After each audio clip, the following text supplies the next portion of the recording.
Welcome to another episode of Paranormal, the New Normal. I'm your host, as always, Jeremy, trying to bring a little normalcy to this world. Do we ever accomplish that? No, basically never, but that's not meant to happen because the world is not normal. And that's the point of the show. But of course, I bring a guest to help me do that. And my guest tonight is Jude Hotep, the goddess astrologer, which I love that name, and alchemical initiatrix, if I said that right. I don't know if I did. She's also the host of the Light Goddess podcast, which I'm sure I'm going to let her talk more about that at the end. But first things first, how you doing tonight, Jude? I'm doing great. I really appreciate you having me on the podcast. Such a wonderful podcast. So it's wonderful to be here. My pleasure. Anybody in the paranormal field, I'm usually down to talk to. There's very few people I wouldn't want to talk to, but every guest I have is amazing. I get to have a bad guest. Okay, that's not true, but I've only had a couple and nothing horrible. So put it that way. But I am glad that you could join me. But first things first, as always, what got you into the paranormal spiritual world? That's always the first question I'd like to ask everybody to get like a grasp on what got them into this world that we live in. For me, it is the real world. So I wouldn't say got into. I mean, for me, it's soul. It's always been that way. I was really drawn towards metaphysics. So I've always been a metaphysician for 30 plus years since I was really young, and I was drawn towards that at a really young age. So definitely, I mean, I've got Pluto in the 8th, so there you go. So for me, it's what is normal. So it's never been. But I will say, it was different pre and post the spiritual awakening for sure. Very different. Ooh, spiritual awakening. I love that phrase because, well, I usually get into this later in the show, but screw it. Let's get into it now because I love this topic. I've been told by many, many people in the paranormal world that a spiritual awakening happened in either 2012 or 2015. Those are the two dates I'm typically given. And basically, I mean, most of us can see that spiritual awakening has been happening in this world over the last 5-10 years. When do you think it actually started? Well, really what it is that it used to be just individuals around the world awakening in moments of time, like Madame Blavatsky, her work that spawned spiritualism and theosophy and so forth. And it wasn't really an en masse awakening. But in 1987, there's what's said to be the convergence, the Great Convergence, and that really spawned a lot of awakening. And you can speak to it in different ways, but it burst open people to start to do a lot of Chiron work. Chiron was discovered in 1977. So finally people are like, hey, I need to actually manage my mind. All these thoughts aren't true. So we have people like Byron Katie coming out, people actually starting to work on our thoughts and like understanding our thoughts aren't real. They're just sentences in our mind. And actually we need to manage them consciously if we want to create the life we really want to create, and not be in this, disempowerment. And so 87 was one, 2012 is said to be another one that's en masse. And then 2020, another great en masse, like said to be the Great Awakening, where it's really just rolling out, where it's rippling across the planet. And, the planets are speaking to as much. There's also been a divine feminine awakening. Finally, the divine feminine within humanity is blooming and is no longer can be suppressed and no longer relegated to women's studies in a college or secret mystery schools or underground women's circles, but all of humanity is waking up to the feminine principle within, whether no matter what your sex is, within humanity, that if we keep suppressing, we keep being sick and we keep not healing and having the issues that we've had for 5,000 years. Exactly. And I mean, I am a huge supporter of the feminine awakening too.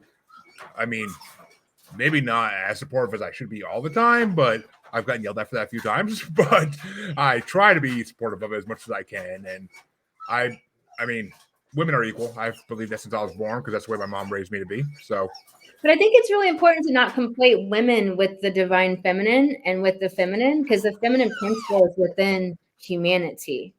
And it's what has been suppressed. And so I really work to help people understand some of these conflations. And I think really confuse people.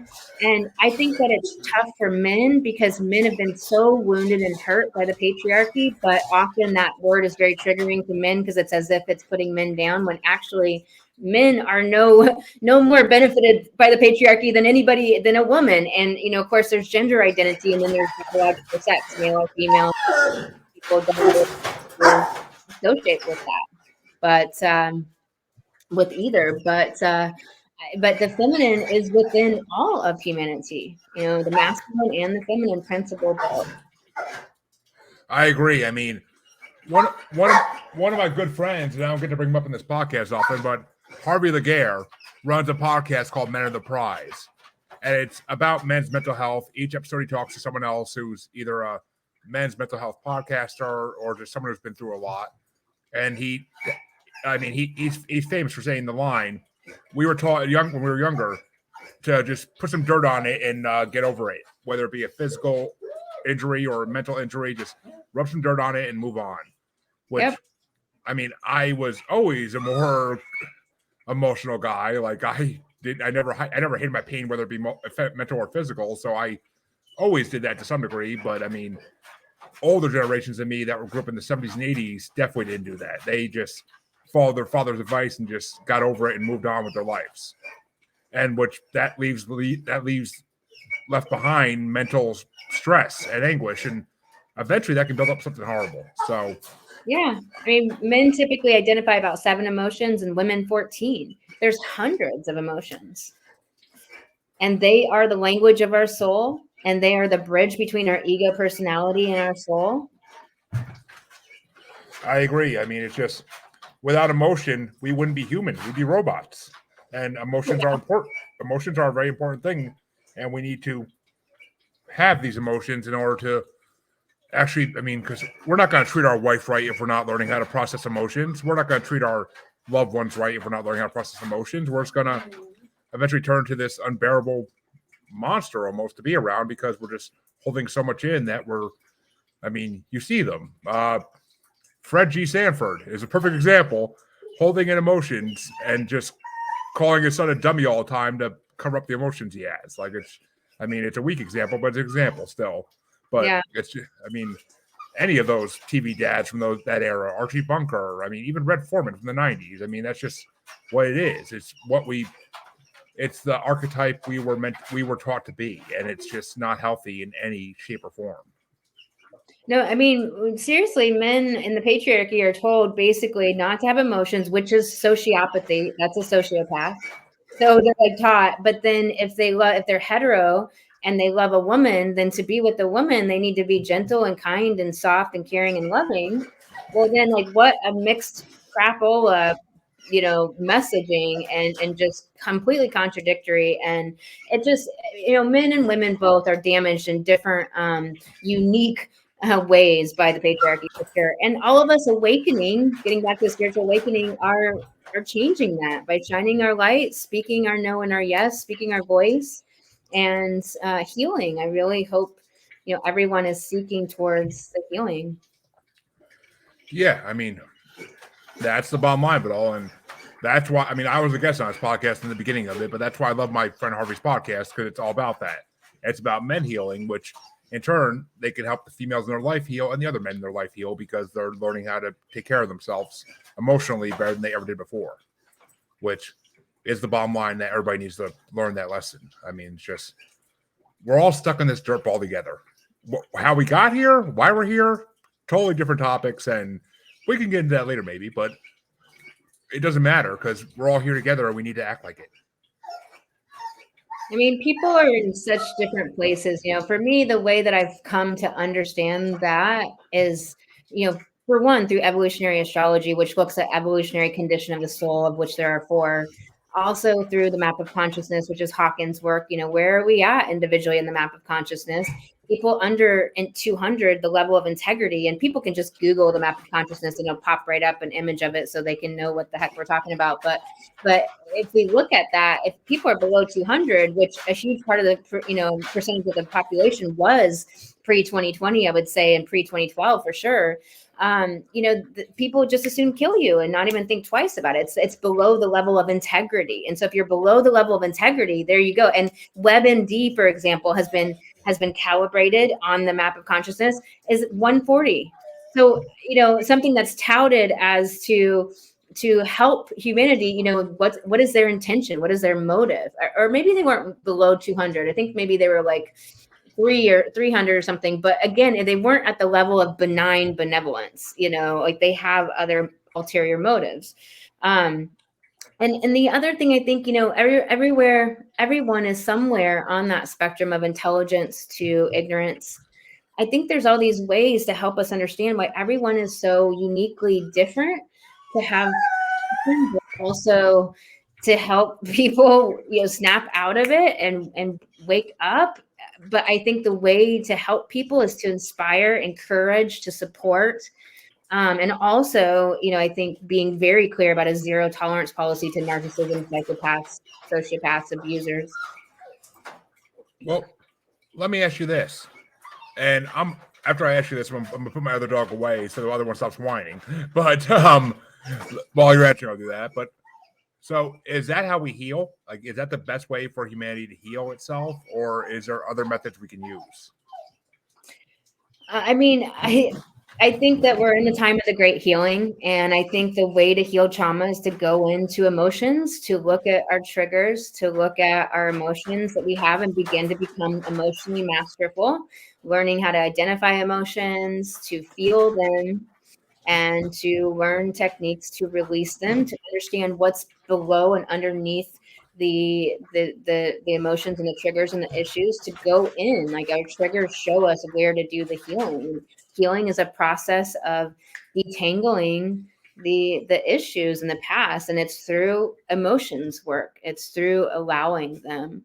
And I use astrology as well to help us understand, myself and my client, to help us understand, what the soul's intention was for this life and why they're having so many issues and why they might be thwarted so much in this life. Which, it's funny because you're actually my second interview this week on this show, and my first one was an astrologer as well. He was big into Michael Spermoli. I don't know if you've heard of him, but he was big into vibrational astrology. And since he taught me about that, I kind of want to get your opinion on this. What do you feel as vibrational astrology versus original astrology that's people have been doing for 2,000 years? I don't know. I haven't looked at it. So, for me, I'm an evolutionary astrologer first and foremost, but I, will do mundane astrology and some horary and some predictive and some different aspects. But for me, it always starts with soul, because you don't have a soul. You are a soul. You have a body. We came into this incarnation as soul, took on a body, personality, and ego, and are here trying to evolve. And that's like that. For me, that's it. Like, so, there's some people that use astrology just to do the stock market. There's some people who just do mundane astrology, which is like what's going on in the world and the day-to-day forecast. There's some people who do horary or interrogative astrology, where they're trying to find a shoe on top of a refrigerator, and astrology can do that. So I work with clients at the deepest levels to heal past life wounds and shadow, to heal trauma, to step into their greatest power and light, to make money and to be powerful as a woman in this world, and to help humanity heal, to do their work, their big purpose, their big impact on the world. And often it's all of the wounds and the issues of why we're not stepping out into greater visibility, or speaking our amazing genius. Well, it's interesting because I did a quick Google search while you were talking just to see how the two compare. And people actually, there's a lot of mention in evolutionary astrology of increasing your vibration. And I guess they're related in some way, evolutionary and vibrational. I guess maybe it's two different terms used for the same type almost. No, astrology is a very specific thing, and it's so. The word vibration is used in the spiritual, in the spiritual world constantly about frequency and where you're at in the map of consciousness in so many ways. But I honestly, I don't know. I haven't, I feel like I've heard the term once or twice, but I really never, yeah, I don't know. I'd have to search it. Well, I was going to say, I'm no expert, so I can't speak on the subject at all, really. Astrology to begin with. I'm not an expert on it by any means. I've had an astrological reading or two done, and it's always a fascinating, and it's amazing how much of it lines up with your life at that point. Which, I mean, I think wisdom's what works. You know what I mean? So if that's what works for people, then I think we have to do what works for us. I don't think there's any one platitude in any given moment that is the right thing. I think it's what works in that moment at that time, context. Exactly. I mean, that's the way, I mean, we all may be destined to do things which astrology can tell us somewhat, but eventually we have to just kind of figure out the path ourselves in some way or form. Like, it's just the way it goes. I mean, you can have an astrologer or a psychic or anybody who actually is good in their profession tell you, like, because that was a big topic on Monday night too, is the difference between good astrology and bad astrology, which I'm sure you agree. There are plenty of those out there who say they're astrologists or astrologers, but really just can't. And they have no practice in it. They just are trying to make a quick buck off it. I mean, I actually don't think so. I don't think the majority of people would really do well trying to do that. I don't think that the world is. I think that the 10%, to 20% of people who are like malicious out there, sociopaths, psychopaths, narcissistic abusers, narcissists, emotional manipulators, and damaged egos is what that group is, in my opinion.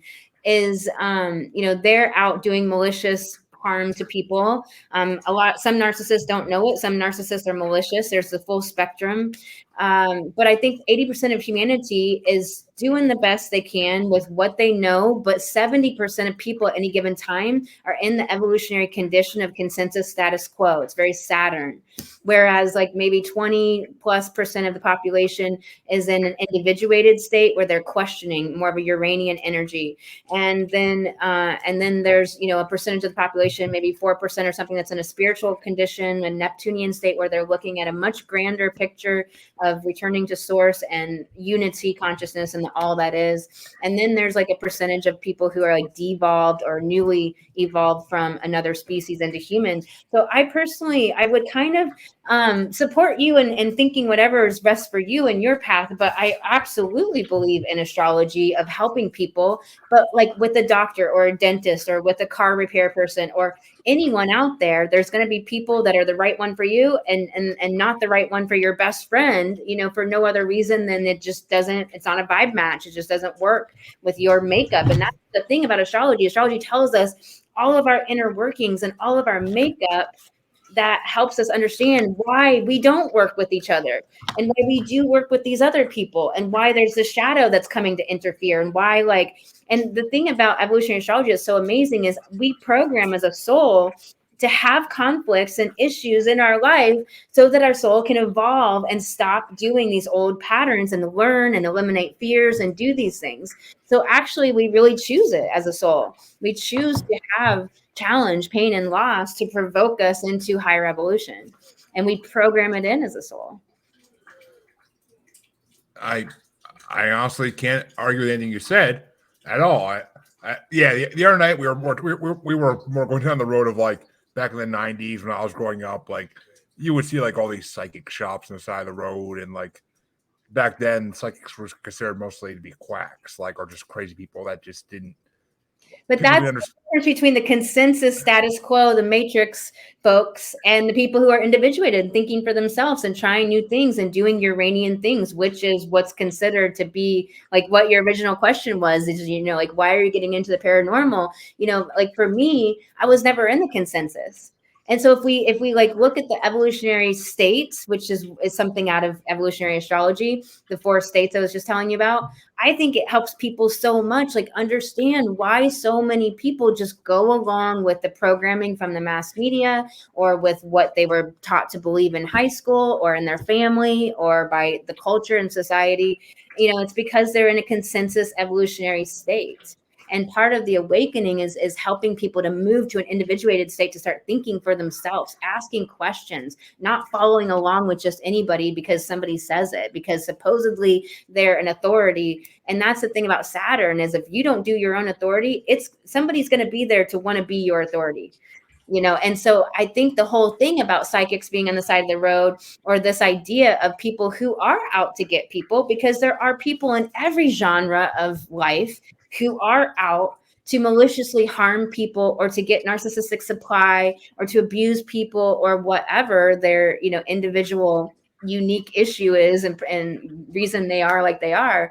But that's such a part of what I talk about, is that we need to stand up in our autonomy and our sovereignty, our intuition, and be connected to our own inner compass, and stop thinking we need rules and belief systems to tell us what's right and wrong. We feel what's right and wrong inside our own self. And this is so much what we need to do. We don't need a regulating body to tell us this person's a doctor. Allopaths never take one nutrition class. They don't know shit about being healthy. They only know about triage. Exactly. 70% of surgeries are, unnecessary. So. Exactly. I can agree with all that 100%. And just, it makes sense. I mean, yeah, there are always going to be people out there looking to make a quick buck, and they're just going to take advantage of you because you're looking for something and you're not looking in the right places. That's just the bottom line. But the change, well, actually, you mentioned the Matrix, which that's one of my favorite topics is, where do you stand on that conspiracy? Do you think we are possibly living in some kind of Matrix society where there's someone else controlling our reality? Or something else, I should say? I think it's absolutely a documentary, but different from how you're posing it. What I think is, it's just the consensus status quo, where people are programmed. People are just kind of numbed out, and they're under these illusions, these glamours of the mass media, of their family, of all of the conditioning. And it's just basically thought forms. Basically from 0 to 6 years old, our brain is in theta, which means that we're just programmable. We're just basically in a state of hypnosis, constantly being programmed by everything in our environment and our world around us, commercials, TV, our parents, everyone. And so we take in what supposedly the reality is. And so until we either start, like, maybe we're in an individuated evolutionary condition, so we start questioning from an early age and reading books and looking wherever we can look to find different stuff out there than what we're sold in the status quo. So for me, the term matrix is really a term to say, people who just go along with what they were taught, how they grew up, never questioning, that are programmed by the conditioning. But me, for example, we all have that internalization. No matter, how awake you are, we all have programs to deprogram.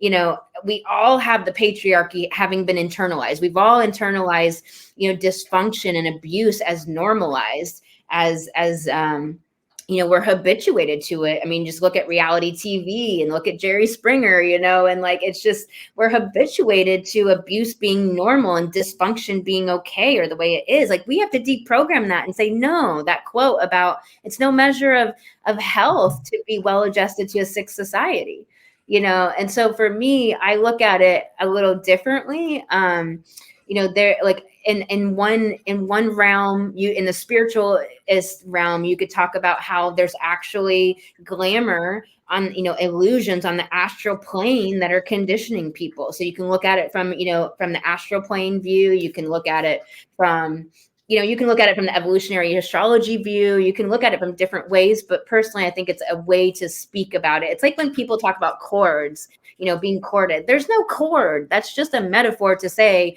something's not right that's happening here. And there's no positive cords, by the way, out there, people. A lot of people think there's like the love cord and the friend cord. And it's like, no, they're all indicative of abuse. And it's a metaphor to help you understand there's an energetic issue that needs to be cleaned up there. Exactly. All right. So I guess you're not a believer that we're in an alien set matrix where extraterrestrials are controlling our every move. Like, there's a lot of people who believe like the movie The Matrix like actually is based on like some form of reality. And like I've talked to people before who believe in that. I'm not saying I 100% believe in that theory, but Honestly, it would make sense at some point. But I think it's like, I think it is a documentary. I think it is like it is showing us, but that's the thing is about, like, people forget we used to be humanity that passed down oral traditions, and the reason why we passed down oral tradition was to inform the next generations, and they would mold it and shape it a little bit and change it for what was like the new, the new technology, the new, how things had evolved differently, how society functioned a little differently, but we kept passing down oral traditions, and people don't realize that all of our stories, and the Matrix is just a story, has the symbolism in it. Like, we have to realize that we are, like, to begin like connecting back to the all that is. All of life is living. This is a living universe. The solar system is living. All of the planets are living. The sun is alive. There's consciousness on all of the planets. Like, science keeps looking for life on other planets. Just look for consciousness and you'll find it. Consciousness abounds. It's everywhere. There's just different embodiments of consciousness. And I absolutely believe in other species. Absolutely. Like, I'm totally from an Arcturian Andromedan line. I came in, you can call us star seeds or whatever you want to call us. There's so many different terms, but I absolutely am connected to that. I do galactic astrology, and I can look in someone's chart and see like where they come from, what star systems, if they're a star seed. And so I absolutely believe that there's these people that are more awakened than others that are here to help humanity to heal and to radiate their big light, to wake up, to speak their voice, so we can become leaders amongst leaders. I absolutely believe.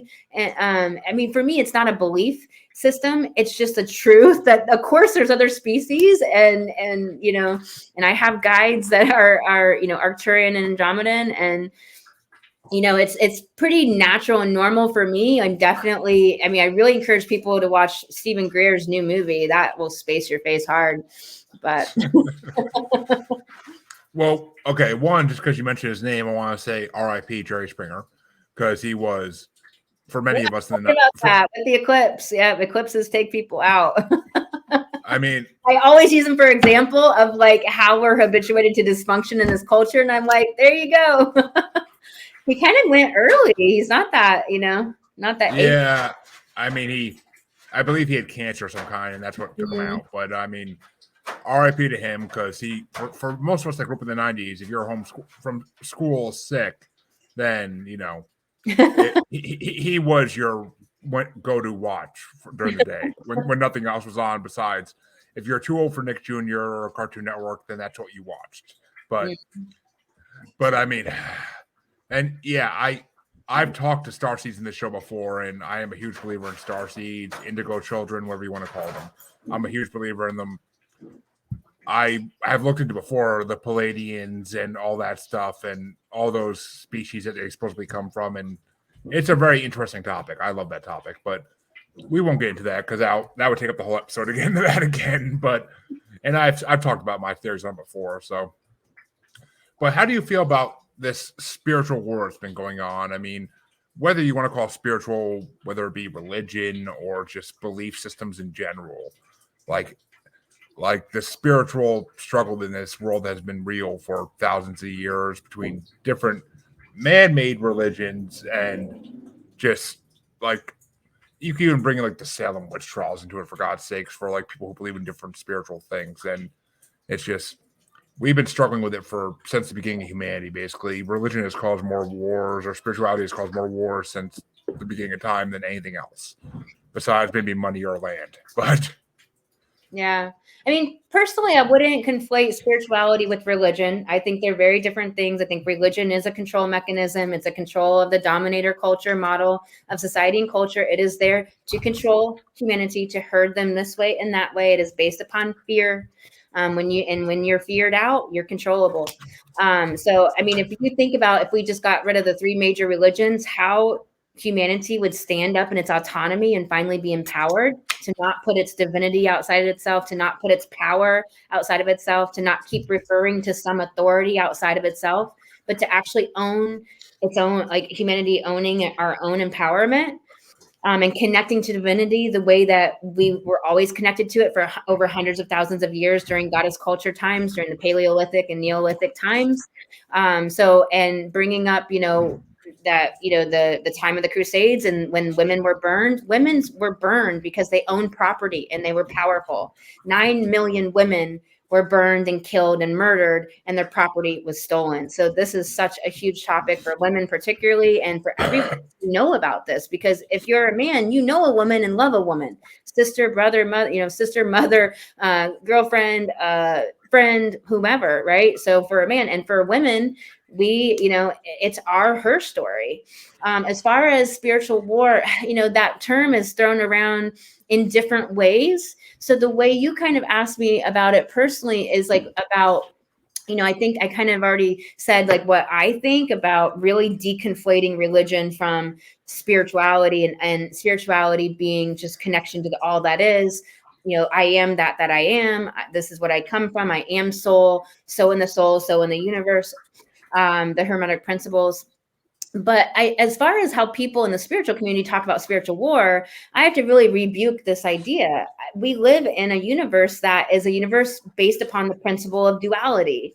And so there's always going to be the opposite or the shadow, or, there's going to be the duality.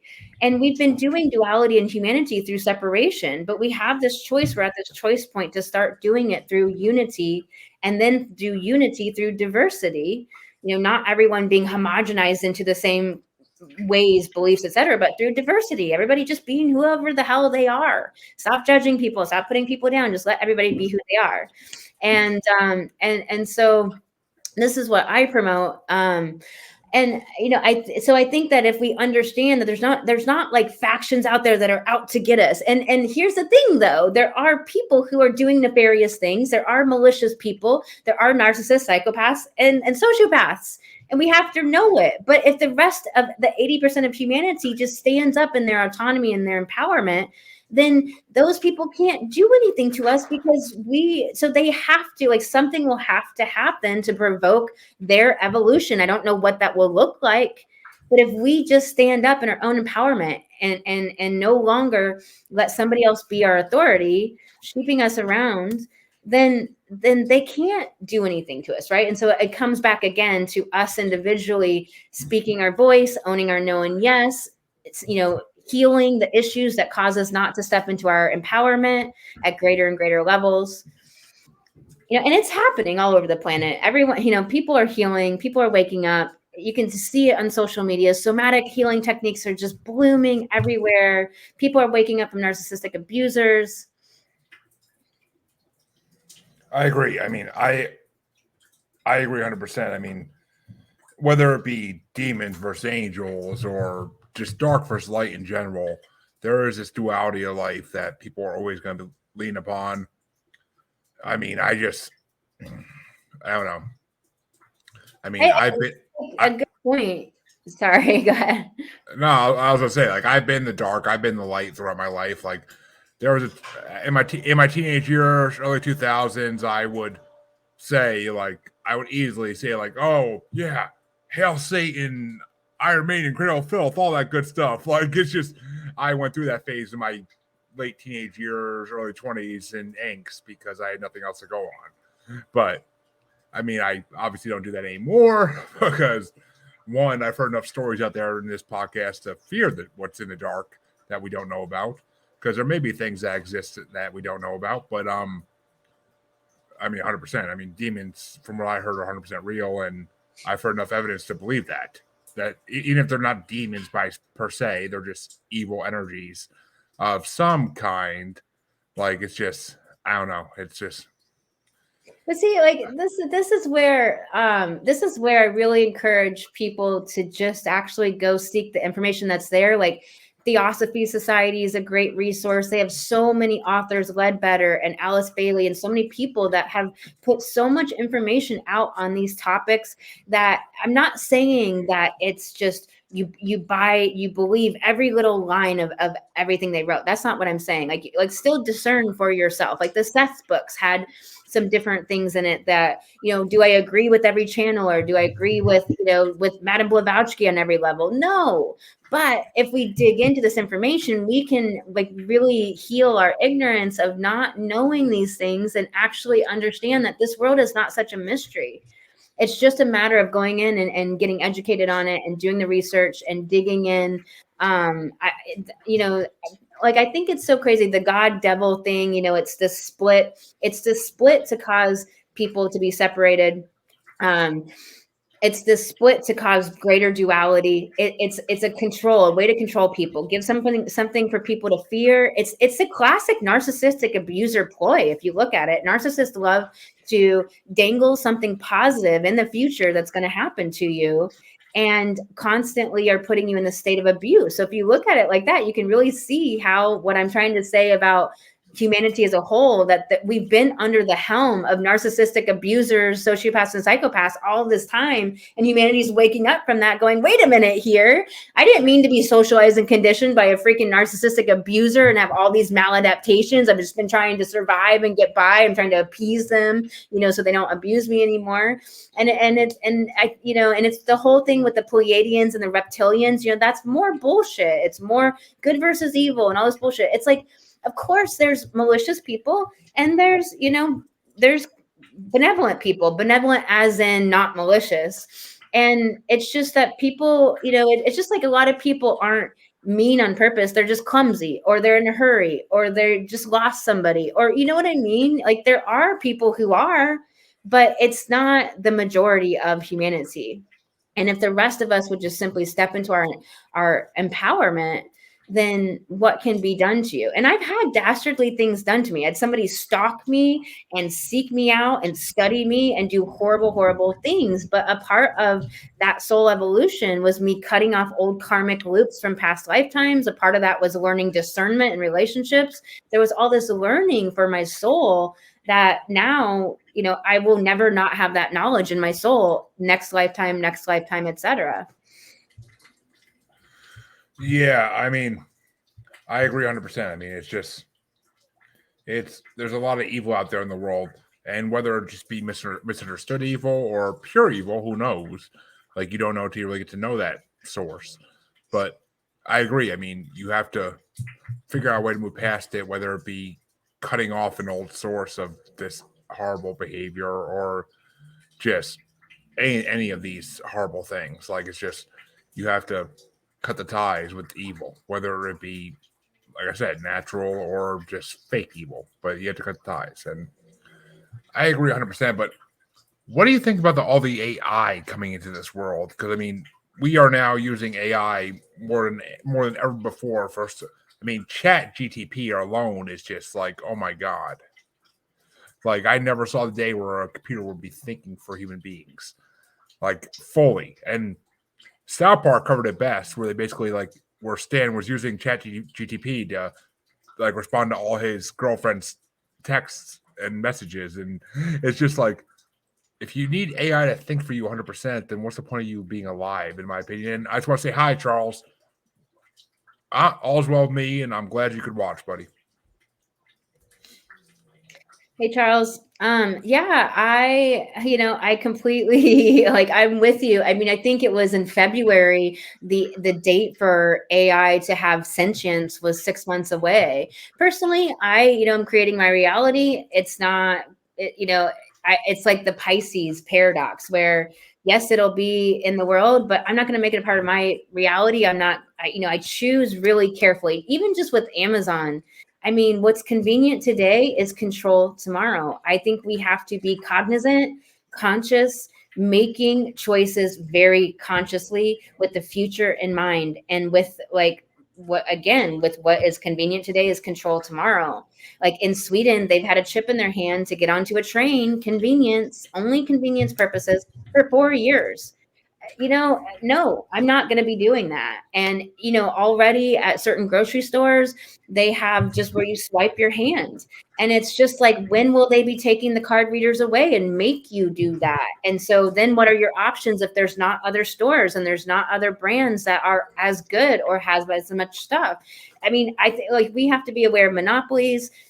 And I think it's happening. I think there's so many things out there where people are coming together, realizing what's going on. But I think that we need to inform everyone possible to think for ourselves and to choose not to be dominated by technology, to use our intelligence wisely, to have empathetic intelligence and understand what we're doing. So, Pluto is in Aquarius until June. It just popped into Aquarius on March 23rd until April 23rd, rather, until June. So just a slow, short blip. And then it'll go back into Aquarius next January, and then finally stay in Aquarius for 20 years in late 2024. And Pluto in Aquarius is saying it's going to be revealing all of the issues with technology. It's going to be revealing all of the underground, secretive crap stuff, just like it did in Capricorn since 2008.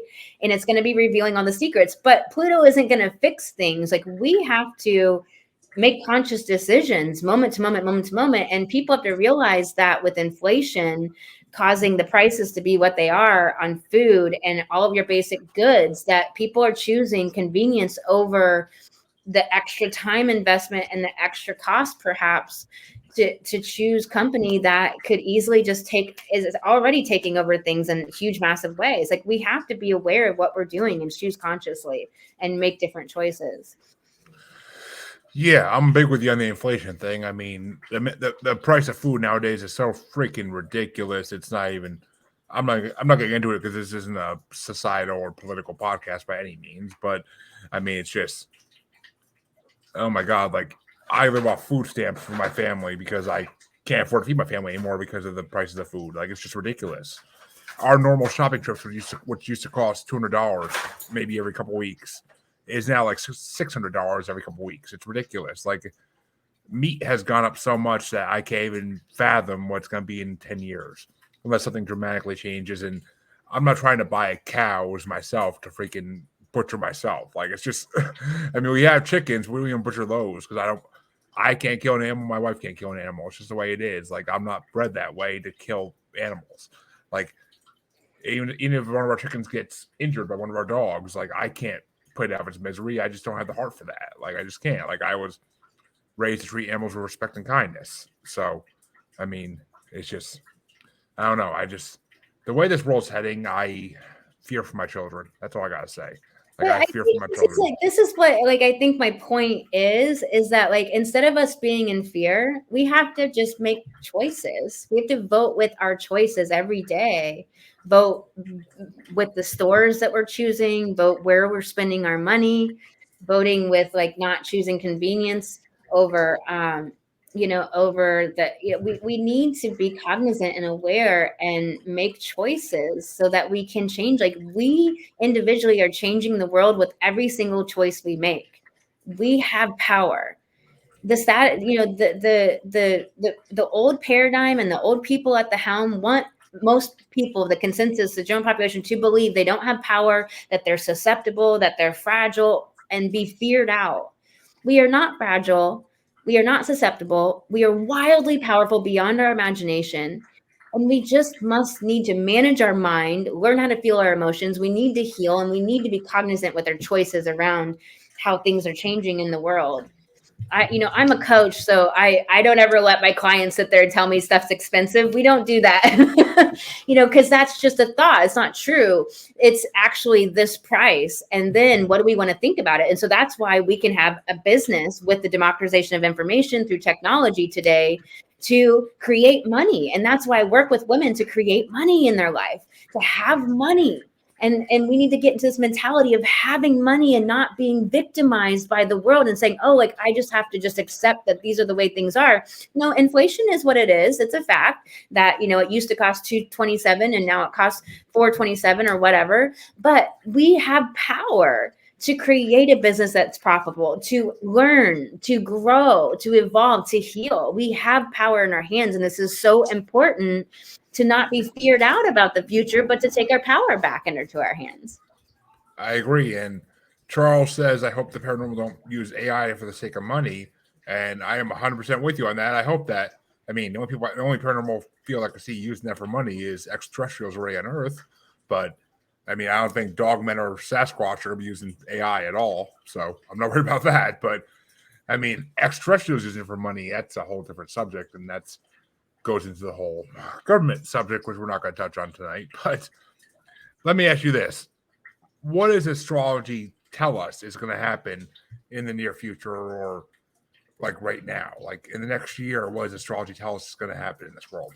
I think it's such an important question that you bring up, because astrology is a reflection of life. So again, it comes back to the stars line up, the planets line up in such a way to provoke change within and on the exterior, like provoking an earthquake with Uranus on a world point at 15 degrees a couple months ago, or the earthquakes in Turkey, etc., or provoking us internally, like with the eclipses. People were losing people die at eclipses, people leave. It's a time where things end and new beginnings start, and a seed is planted. And we just had the eclipse on May 5th. And so, even though the stars are lining up and that we know eclipses do bring endings, we as humans have choice to create our world and to choose to create our world through what we hold in our mind. Our thoughts are choices. We can start getting conscious of our thoughts and becoming the observer of our thoughts, and choose them consciously and see, what is that thought creating for me? Is it creating something, a positive result or a negative result? Is it creating the experience of life I want or not? So while astrology is telling us so many things, how we choose to work with it is our choice. So I love your question so much, because it brings it back to us humans. Like, we have to choose how to respond to the provocations that are being provoked with the energies. So like with the eclipse, with somebody coming at you because they're mad and they're upset, well, how do I respond to that? I'm going to stand in my power. I'm going to own my boundaries. I'm going to own that, I'm going to do my best to interact positively, but I'm going to own my empowerment. I'm not going to be just walked all over, et cetera. And so it's, just an example. And so Pluto's going into Aquarius in November of 2024 for 20 years. That's a big deal. So it's going to be revealing all the secrets around, science and technology. And it's going to be showing us all the AI, how things are used. It's going to be showing us all the problems with that. It's also going to be really, provoking the collective to come together, because Aquarius is the collective. And we have Saturn and Pisces right now, and it's making reality, Saturn, very malleable and very changeable. And it's really dissolving a lot of the old ideas of rules and of society, and all of the old ideas of how things are supposedly supposed to go. And it's allowing us to create how we want society to be. But we have to realize we have a choice in this moment, to know that every choice we make in this world, we're creating our future. We really, Which makes sense. It makes sense that, so basically, we are the deciders. We're going to decide what the future becomes and what it doesn't become. We just have to start making the right choices. We're co-creating with the universe. It's like the planets line up, but we're creating with it. It's like, Pluto's going to show us the mess, but what are we going to do? It's like, here's an example. Saturn is society, and it's people, and it's the reality, the 3D reality, right? And Saturn went into Aquarius, March 20th, 2020. Go ahead.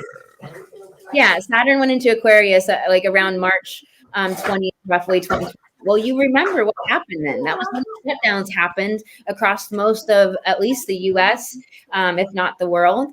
And so Saturn moving into Aquarius, Saturn society restriction moved into Aquarius, the collective. So Saturn restricted the collective, but Saturn's also a catalyst. So it's catalyzing us. So it catalyzed the collective to start saying, hey, I don't like this job. I don't want to not work from home anymore. I don't want to drive 4 hours to get back and forth to work anymore. I don't want to live like this. I don't want to live like that. I want my hair a different color. Humanity has changed in the last 3 years. And the same with Saturn now in Pisces, where, we're strong there, but we're being catalyzed again to come back to school, to return and realize that we are humanity driven by intuition, soul, something higher. Yeah, and no, I'm not telling you to be quiet. I'm telling my kids to be quiet, but yeah. I mean, I agree. I mean, it's just, and whoever said the age of Aquarius is a good thing. Whoever said that, but whoever said what? That the age of Aquarius is a good thing. I mean, yeah, there's a famous song written about it, but it doesn't mean it's a good thing. Well, let me ask you this, because I'm kind of curious, because this is one of your titles, and I kind of want to know where like you go into this. The alchemical initiatrix thing. What is that? Like, I'm curious to what that is. Yeah, it's, alchemical, referring to alchemy, where it's me helping to, it's like Michelangelo said that he didn't carve the statue. He said that he removed the marble from around the statue. And that's what I do in my one-to-one coaching, which is my coaching program is called Alchemical Goddess, because I work with women one-to-one. And we coach, and I it's just that I help reveal the genius within each woman, within each person. And it's not me, it's there already, but I just help to unlock it and unleash it and help people bust through all the obstacles and the blocks and the traumas that are holding them back. So that's what it's referring to. All right, because there was a show I loved a couple years ago called, I think it was Lodge 49 or something like that, and Mhm. it was all about alchemy, and I freaking like they literally like the head of the lodge, they were helping to move out of his house, and like he turned around and said goodbye to a dragon, and it was just like, is that what alchemy is? Like seeing things that like we can't see in the normal universe, like dragons. Like, is that where the idea came from for dragons? Is it alchemy? Like, it just, I mean, alchemy has so many wormholes in it that I'm not going to get into it now because we would be here for another hour. But it's just, I mean, But I mean, most, healing, it's taking all the trauma, pain, loss, and challenge we've been through and alchemizing it into what you teach in the world, or how you help others heal, or the wisdom that you bring forward. It's like we alchemize all of our pain to have wisdom because we've gone through it. And that's the Capricorn archetype of the aged, learned person who's gone through something, who now is wise. which I mean, to most of us, to most people, alchemy just means like the philosopher's stone, like living forever, or turning basic metals into gold. Like that's what alchemy means to most people. So I like that you gave it a different definition here, and that you're using it for a better reason in a It's way. the same thing. It's just different forms, right? I'm doing inside forms and structures of, our healing, but it's the same thing, lead into gold. Yeah.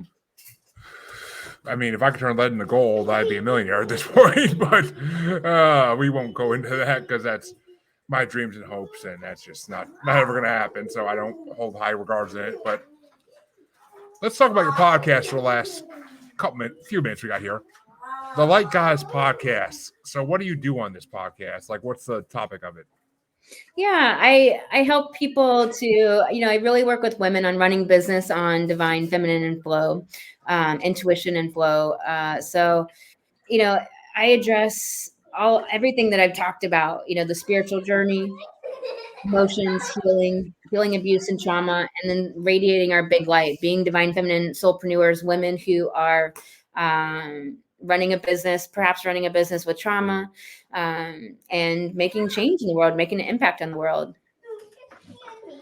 Which I'm all for women making an impact in the world. I've worked for many women in my time, and honestly, women make the best bosses sometimes because they just, like, if something occurs, an issue with another coworker or what have you, they see it from more angles than I think male bosses see it in the angle of. The male bosses will try to shut it down as fast as possible, and the female bosses will try to work out the issue and figure out where you're coming from, which is to me a whole nother dimension almost. Like, it's just, and I mean, I've also felt like female bosses have hate on me more because I'm a man, but I mean, that's a different subject altogether, and I'm not going to get into that. But I mean, it goes both ways. I mean, feminists come in many different forms, and it's just. So I just want to be clear, I'm not a feminist. Oh, I mean, yeah, I know you calling me one, but I just want to I want to denote for myself and for anyone listening, like, I'm not a feminist. I think that we're standing on the shoulders of what women who are called themselves feminists did, but it's just my niche. Like, I work with men too. I made a man cry in an astrology reading not too long ago because he found finally felt like he had permission to be himself, and he finally understood like why his life went the way it went, and other people judged him and things, and it was really powerful. So I do work with men, but my niche is working with women and women's empowerment. So that's what the podcast is all about. I have over 400 and some episodes, almost 500 episodes there, and there's just such a wealth of knowledge. I talk about thoughts and managing your mind so you can make more money as a woman, and super fun. Which I mean, I'm highly behind that. I mean, I don't make enough money as a man, but I'm highly behind women making more money because I know they are very deficited in the whole salary bias thing. I know they are, and they should make what they deserve to make. That's my bottom line. Is they should make what they deserve to make based on their field and their experience. Everyone can make money in business, so it's about managing the mind and doing the things, and you know, it's like it's just you have to test and try. But I mean, the road to like with business, you know, it's very clear. It's very possible to make a lot of money. But most people don't, you know, most people are under all of those programs. So that's a huge part of it, is that most people don't believe they can. And then most people are surrounded by other people that don't believe they can either. And then everybody's talking about how they can, you know, and that's like one of the first issues with making money. But, I mean, I have a daughter. I hope she makes as much as men do someday. And I hope that she can. I hope that she succeeds in life, because even though she's a woman, like I am all for equality because I have a daughter. Before that, I may not have felt that way, but having a daughter changes your life 100%, and it just makes every man should have a daughter, because it makes you think in different ways of seeing the world. Because your little girl is going to grow up into this world one day and become a woman, and she has to have these equal everything.